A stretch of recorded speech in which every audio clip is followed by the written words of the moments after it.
Hello everybody, this is HP Elitebook. This one is 845 G8. It is an older model. G10 came out this year. This one is AMD. It's 845, 5 in the end means it's AMD, 0 means it's Intel. Comes with a standard HP seal on both sides. Standard HP packaging, it hasn't changed since then. Comes in standard HP like doesn't X come, packaging. Very weak, very bad packaging. Some warranty papers, power adapter, 2 sides. This one is a US model.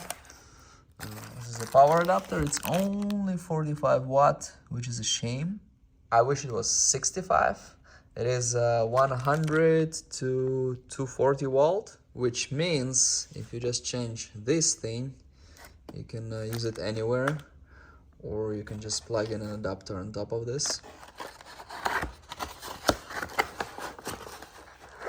Plastic bag. Another HP seal here, standard thing.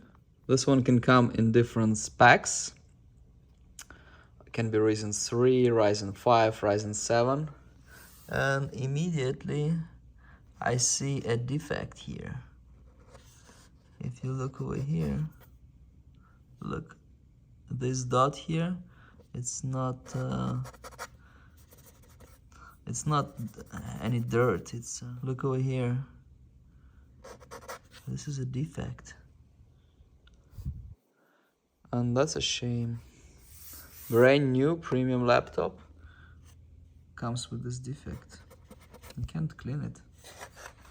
That's bad. On the other side, premium material.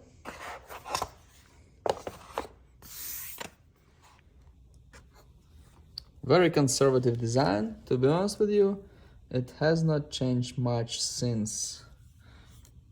This is something I haven't seen before. Comes with this thing. Interesting.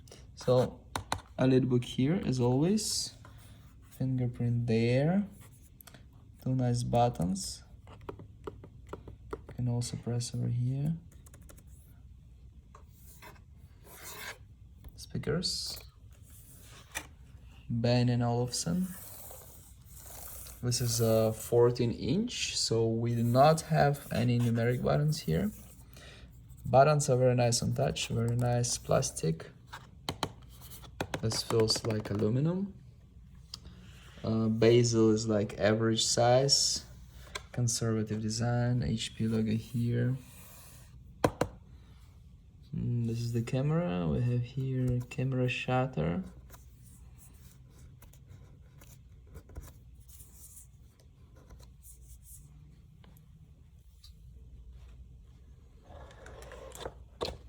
Opens like this, so it's about roughly, I don't know, 170 degrees or so.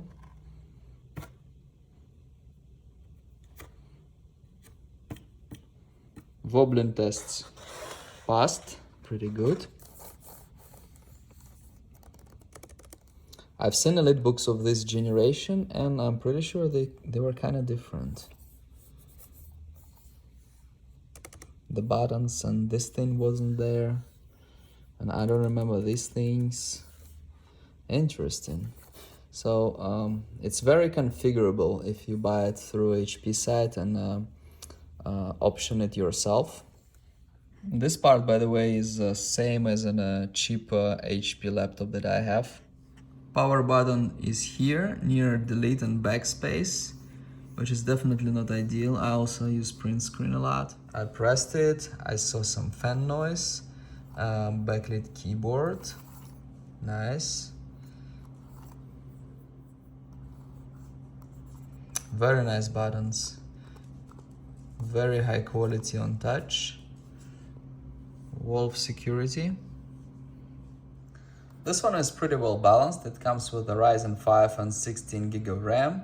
Ryzen 7 might not be necessary. It won't be that big of a change in performance between Ryzen 5 and Ryzen 7. Obviously 5000 series, because it's a G8.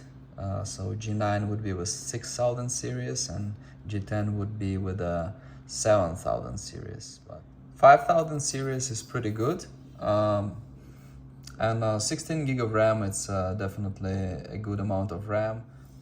16 gig of RAM is great. It won't be any difference if you have 32 or 16, but it will be some if you switch from 8 to 16. And it comes with Samsung SSD. I really like it. I wish I could afford it as my work computer. The only thing that I really didn't like here is this thing over here. On the other hand, when you have one like this, you're gonna use it and eventually you're gonna get your scratches yourself anyway, so it'll be fine.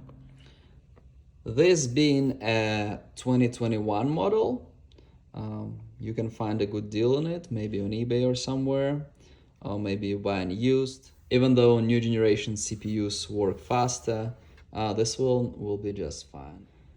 And the design and screen qualities haven't dramatically changed or anything, so it'll be just fine. You can save a lot of money just buying an older model like this one.